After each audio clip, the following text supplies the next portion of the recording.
उड़ान तो भरनी है, चाहे कितनी भी मेहनत करनी पड़े। अरे उड़ान तो भरनी है, चाहे कितनी भी मेहनत करनी पड़े। सपने को पूरा करनी है, चाहे कितने भी मेहनत करनी पड़े। हेलो दोस्तों, स्वागत है आपके अपने यूट्यूब चैनल DS एकेडमी में। मैं आपका दोस्त सनी कुमार आज फिर आपके सेवा में हाजिर है। आज हम एक अहम चैप्टर फिजिक्स से लेकर आए हैं जो मानव नेत्र है। इसका हम अच्छी तरह से गहन अध्ययन करेंगे।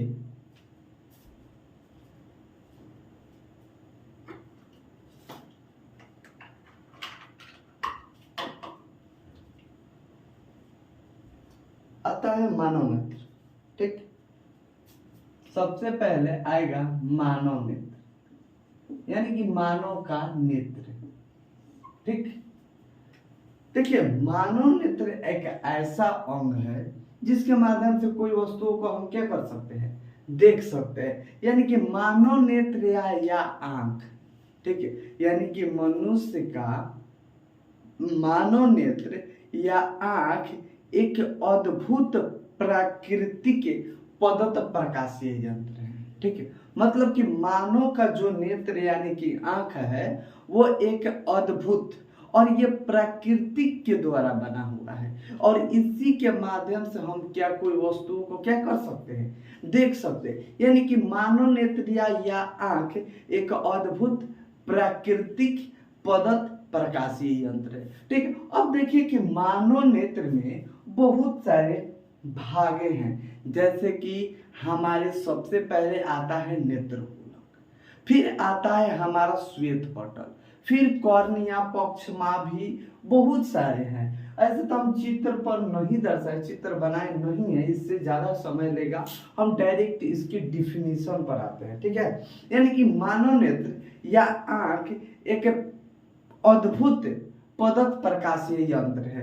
ठीक है, यानी कि अद्भुत पदत प्रकाशीय यंत्र है, और उसके मतलब कि जो मानव नेत्र है, और मानव नेत्र के अंदर एक नेत्र गोलक होता है। यानी कि मानव नेत्र का जो आंख है, मानव नेत्र है यानी कि आंख है, वो लगभग क्या होती है, गोलीय होती है। ठीक है, यानी कि मानव नेत्र या आंख लगभग गोलीय होती है, जिसे हम क्या बोलते हैं, नेत्र गोलक बोलते हैं। अब एक चीज आता है कि हमारे नेत्रों में एक सफेद रंग की मोटी अपारदर्शी चमड़े होती हैं, जिसे हम क्या बोलते हैं, तो उसे हम बोलते हैं श्वेत पटल। यानी कि नेत्र के सबसे बाहरी परत, ठीक है, नेत्र के सबसे बाहरी परत सफेद मोटे अपारदर्शी चमड़े की होती है, जिसे हम क्या बोलते हैं, श्वेत पटल। यानी कि पहले इन तीनों को लिख देते हैं। ठीक, मानव नेत्र यानी कि मानव नेत्र या आंख, मानव नेत्र या आंख अद्भुत प्रकाशीय, ठीक है, अद्भुत प्रकाशीय प्राकृतिक यंत्र है। ठीक है, यानी कि मानव नेत्र या आंख अद्भुत प्रकाशीय प्राकृतिक अंग है, और इनके माध्यम से हम कोई वस्तु को क्या कर सकते हैं, देख सकते हैं। अब मानव नेत्र का सबसे पहला भाग होता है नेत्र गोलक, नेत्र गोलक। ठीक है, यानी मानव नेत्र का सबसे पहला भाग कौन होता है, तो नेत्र गोलक। यानी कि मानव नेत्र या आंख लगभग कैसे होते हैं, गोलीय होते हैं। तो इसका डिफिनेशन है कि मानव नेत्र या आंख लगभग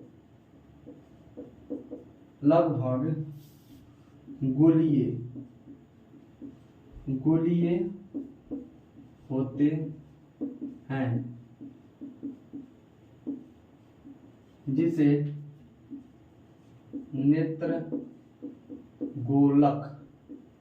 नेत्र गोलक कहते हैं।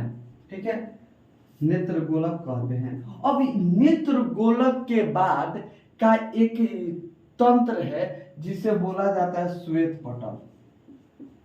श्वेत पटल यानी कि श्वेत पटल मतलब कि श्वेत पटल से ही मालूम चलता है कि जो हमारे आंखों के पुतलियों के चारों ओर जो व्हाइट कलर की चमड़े की पट्टी होती है उसे हम क्या बोलते हैं, श्वेत पटल। ठीक है, यानी कि मानव नेत्र में सफेद, ठीक है, मानव नेत्र में सफेद मोटे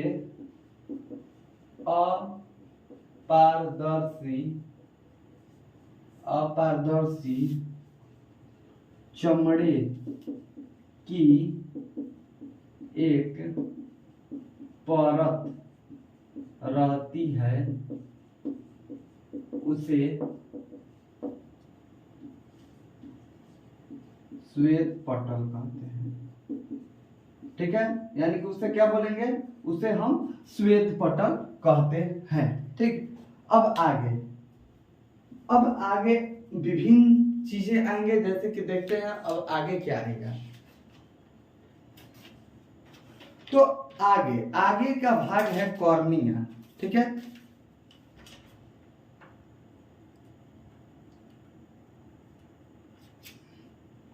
ठीक है, यानी कि आगे वाला भाग कौन है, कॉर्निया, यानी कि नेत्र का सबसे बाहरी भाग को क्या बोला जाता है, कॉर्निया बोला जाता है। और नेत्रदान में कॉर्निया का ही उपयोग किया जाता है। ठीक है, यानी फिर से कि नेत्र के सबसे बाहरी भाग को क्या बोलेंगे, कॉर्निया।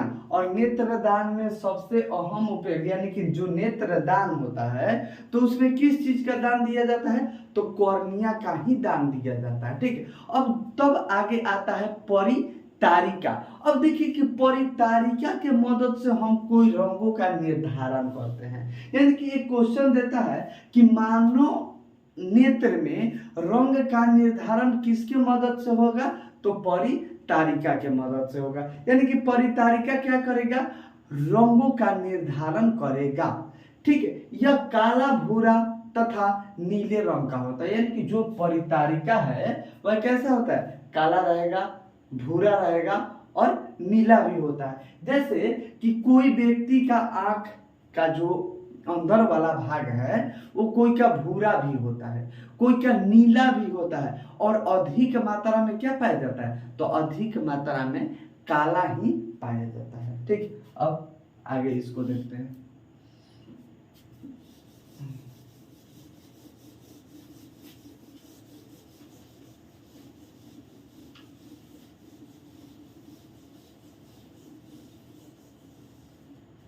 ठीक है, यानी कि पहला है कॉर्निया। ठीक, नेत्र के बाहरी भाग को, ठीक है, नेत्र के बाहरी भाग को कॉर्निया कहा जाता है।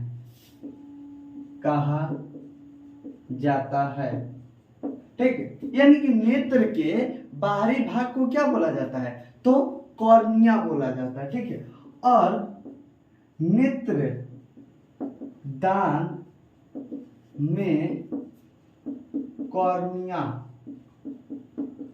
का ही उपयोग होता है। ठीक, नेत्रदान में किसका उपयोग होता है, तो नेत्रदान में कॉर्निया का ही उपयोग होता है। अब आगे आता है परितारिका। परितारिका का मतलब हम बताए हैं कि परितारिका के मदद से रंग का निर्धारण किया जाता है। ठीक, आंख में रंग का निर्धारण परितारिका के मदद से होता है। ठीक, यानी कि आंख में रंग का निर्धारण किसके मदद से होता है? परितारिका के मदद से। यह काला, नीला और भूरा रंग के होते हैं। ठीक है, यानी कि परितारिका ही रंग परिवर्तन करता है। यानी कि कोई व्यक्ति, जैसे कि बिल्ली की आंखें कैसी होती है? भूरी होती है। कोई कोई क्या नीला आंख होता है, कोई कोई का मतलब कि अधिक मात्रा में कि कैसा कलर का आंख होता है? तो काला। ठीक है, यानी कि परितारिका के मदद से ही आंख काला, नीला और भूरे रंग का दिखाई देता है। ठीक है, अब आगे आती है हमारी अहम चीज जिसका नाम है पुतली। यानी कि परितारिका में यह छोटा सा छिद्र होता है। यानी कि जो परितारिका है वो मतलब कि मान लीजिए कि यह हमारी आंख हो गई। ठीक है, यह हमारा आंख हो गया। ठीक है, यानी कि ये आंख का क्या हो गया? श्वेत पटल हो गया, श्वेत पटल। और ये आंख का परितारिका हो गया। और परितारिका के अंदर क्या है?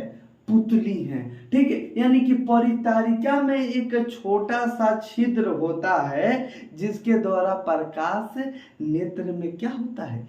प्रवेश करता है। ठीक है,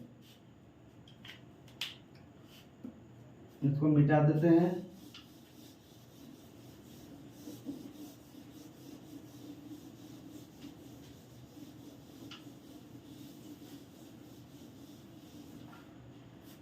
पुतली, पुतली। ठीक, यानी कि पुतली क्या है कि परितारिका में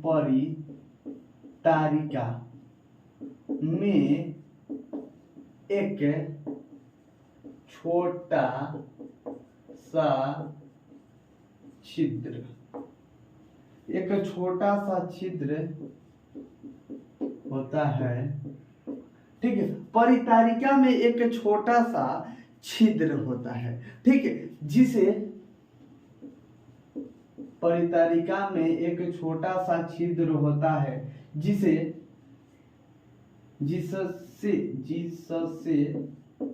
प्रकाश अंदर प्रवेश करते हैं। ठीक है, यानी कि परितारिका में एक छोटा सा छिद्र होता है जिससे प्रकाश आंख में क्या होते हैं? प्रवेश करते हैं। अब तब आगे आता है हमारा लेंस। यानी कि मानव नेत्र में लेंस कौन है? तो लेंस है उत्तल, जिसके मदद से प्रतिबिंब कैसा बनती है? वास्तविक और उल्टा बनती है। ठीक है,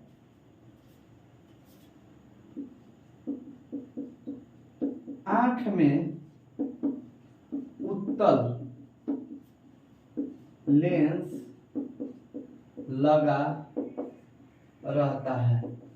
ठीक, यानी कि आंख में कौन लेंस लगा रहता है? उत्तल लेंस लगा रहता है।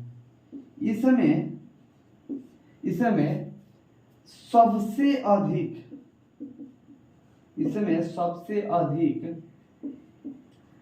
ठीक है, यानी कि इसमें सबसे अधिक क्या पाया जाता है? तो प्रोटीन पाया जाता है।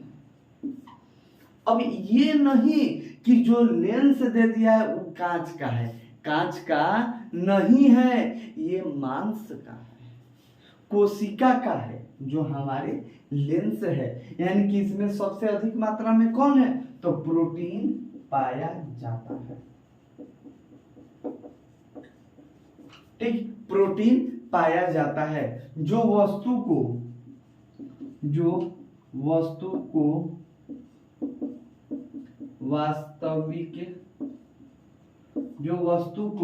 वास्तविक उल्टा तथा ठीक है, जो वस्तु का वास्तविक उल्टा तथा छोटा प्रतिबिंब दिखाई देता है।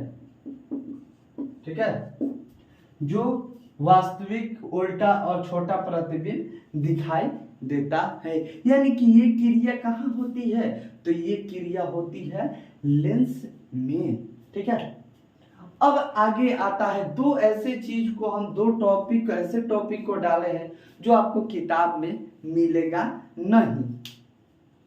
ठीक है,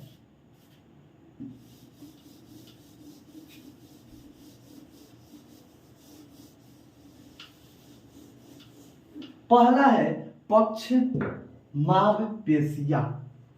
पक्ष मांसपेशियां,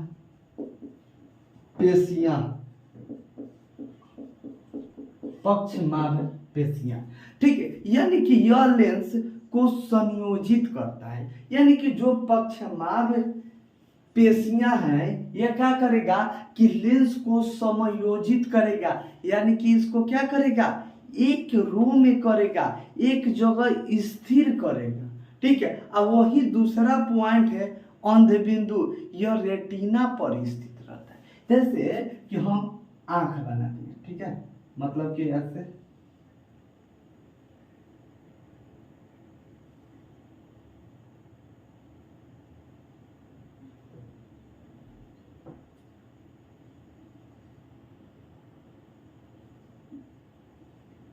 ठीक, ये हम मानव का नेत्र है। यहाँ पर क्या है, तो यहाँ पर हमारी आंख की पुतलियां हैं और यहाँ पर लेंस लगा है, और इस भाग को बोला जाता है क्या, रेटिना, जहां पर प्रतिबिंब बनते हैं।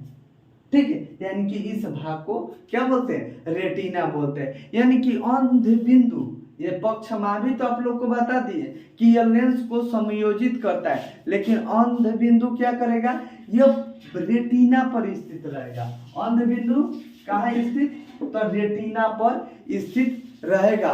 ठीक है, जिस पर किसी वस्तु का प्रतिबिंब दिखाई देता है। अब देखिए कि जब तक से किसी वस्तु का प्रतिबिंब रेटिना पर नहीं बनेगा, तब तक से हमको नहीं दिखाई देगा। यही क्रिया होती है दृष्टि दोषों में, कि निकट की नहीं दिखाई देगी, दूर की नहीं दिखाई देगी। यह हम पढ़ेंगे अगला पार्ट में। ठीक है, और दूसरा पार्ट लेके आएंगे हम दृष्टि दोष तथा इसके निवारण, उसमें ये सारे क्रियाएं रहेंगी। अभी ये जो है तो वो देखते हैं। ठीक है, तो पहला है पक्षमाभी। यह, ठीक है, पक्षमाभी कहाँ रहती है, तो यह लेंस को समायोजित करता है। यानी कि क्या करता है कि यह लेंस को समायोजित करता है। ठीक है, अगला आता है अंध बिंदु। ठीक है, यानी कि दूसरा कौन आता है, अंध बिंदु। यानी कि यह कहाँ रहेगा, तो यह रेटिना पर स्थित रहता है। ठीक है, यानी कि अंध बिंदु कहाँ स्थित रहता है, तो रेटिना पर स्थित रहता है, जिस पर किसी, ठीक है, यानी कि जिस पर किसी वस्तु का प्रतिबिंब दिखाई देता है, जिस पर किसी वस्तु का प्रतिबिंब दिखाई देता है। ठीक है, यानी कि अर्ध बिंदु कहां बनेगा, यह रेटिना पर स्थित रहता है, जिस पर किसी वस्तु का प्रतिबिंब दिखाई देता है। ठीक, अब आते हैं अगला भाग पे। यह आपका पक्षमाभी और अर्ध बिंदु समाप्त हुआ।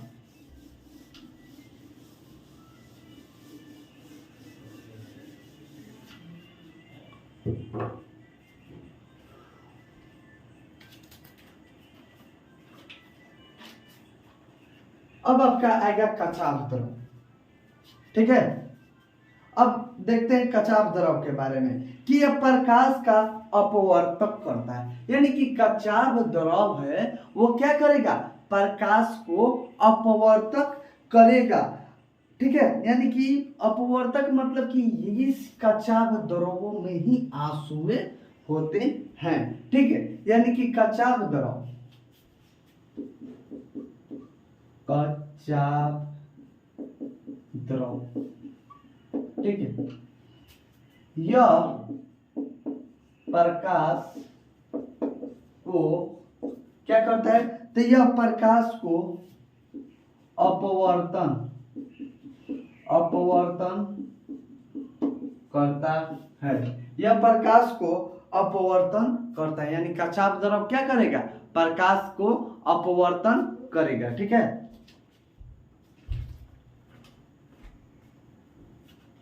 अब लास्ट टॉपिक आता है रेटिना, यानी कि नेत्र का सबसे अंतिम भाग कौन है, रेटिना। यानी कि रेटिना पर क्या होता है कि किसी वस्तु का प्रतिबिंब बनता है। ठीक है, यानी कि इसे फोटोग्राफिक फिल्म भी कहा जाता है। ठीक है, यानी कि रेटिना को क्या बोला जाता है, तो रेटिना को फोटोग्राफिक फिल्म भी बोला जाता है, क्योंकि इसी पर वस्तु का प्रतिबिंब उल्टा, वास्तविक और छोटा बनती है रेटिना।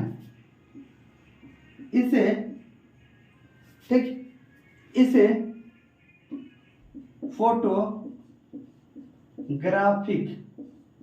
फोटोग्राफिक फिल्म, ठीक है, इसे फोटोग्राफिक फिल्म भी कहा जाता है,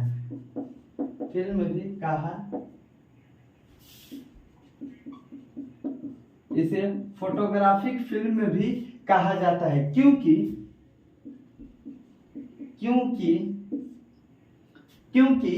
इसी पर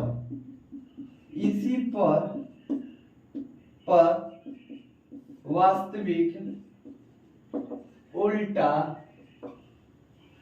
तथा छोटा प्रतिबिंब बनता है। ठीक, यानी कि इसी पर क्या होता है कि वास्तविक, उल्टा तथा छोटा प्रतिबिंब बनता है। ठीक, अब रेटिना को दो प्रकार की कोशिकाओं में बांटा गया है, यानी कि रेटिना को कितने कोशिकाओं में बांटा गया है, तो दो कोशिकाओं में। पहला कोशिका है क्षण कोशिका और दूसरा है शंकुकार कोशिका। ठीक है, अब यहां पर देखिए, यहां पर थोड़ा सा इंटरेस्टिंग होना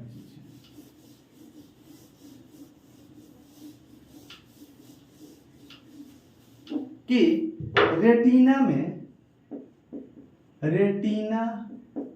में दो प्रकार की कोशिका पाई जाती है। ठीक है, रेटिना में कितने प्रकार की कोशिका पाई जाती है, तो दो प्रकार की पाई जाती है। पहला कौन है, तो पहला है क्षण कोशिका। ठीक है, यानी कि क्षण कोशिका क्या करेगा, रंगों का निर्धारण करेगा। नहीं, क्षण कोशिका क्या करेगा, यह प्रकाश की तीव्रता के लिए उत्तरदायी है। यानी कि ये किसके लिए उत्तरदायी है, प्रकाश की तीव्रता। यानी कि जब अधिक मात्रा में प्रकाश आंखों में प्रवेश करेगा तो इसको ये क्या करता है, नियंत्रित करता है। यह प्रकाश को नियंत्रित करता है, यह प्रकाश को क्या करता है, नियंत्रित करता है। जबकि दूसरा है कौन, शंकु कोशिका। ठीक है, यानी कि दूसरा है शंकु कोशिका। यह क्या करता है कि यह रंगों के लिए प्रतीक है। अब देखिए क्या होता है कि जो गाय हो गया, भैंस हो गया, सांड हो गया, अब लाल रंग देखकर काहे भड़क जाता है, क्योंकि उनमें शंकु कोशिका नहीं पाई जाती है। ठीक है, जब शंकु कोशिका नहीं पाई जाती है तो वहां पर उन लोगों को लाल जब वस्त्र दिखाई देंगे तो वहां पर उन लोगों को गलत साबित होगा, लगेगा कि शायद उन लोग को कोई व्यक्ति मारने आ रहा है, और वही उन लोग को क्या कर देते हैं, लखेत लेते हैं और कहीं कहीं तो टांग के पटक देंगे। ठीक है, क्या होता है कि शंकुकार कोशिका रंग का धारण करता है, रंग का निर्धारण करता है और इससे लाल, हरा और इससे लाल, हरा और नीला रंग, ठीक है, रंग नहीं दिखाई देता है। ठीक है, यानी कि शंकुकार यह क्या करेगा कि यह रंग का निर्धारण करता है और इसी के कारण लिखना चाहिए था, और इसी के कारण लाल, हरा और नीला रंग नहीं दिखाई देता है। आप लोग का नेत्र यहाँ पर समाप्त हुआ। अब अगला पार्ट आएगा क्या? तो अगला पार्ट आएगा आप लोग का दृष्टि दोष, जो एकदम मोस्ट इम्पोर्टेंट है क्लास 10th यानी कि 2024 के एग्जाम के लिए। तो मिलते हैं अगले वीडियो में। आज के लिए बस इतना ही। वीडियो अच्छा लगे तो लाइक करें, कमेंट करें और चैनल को सब्सक्राइब करें।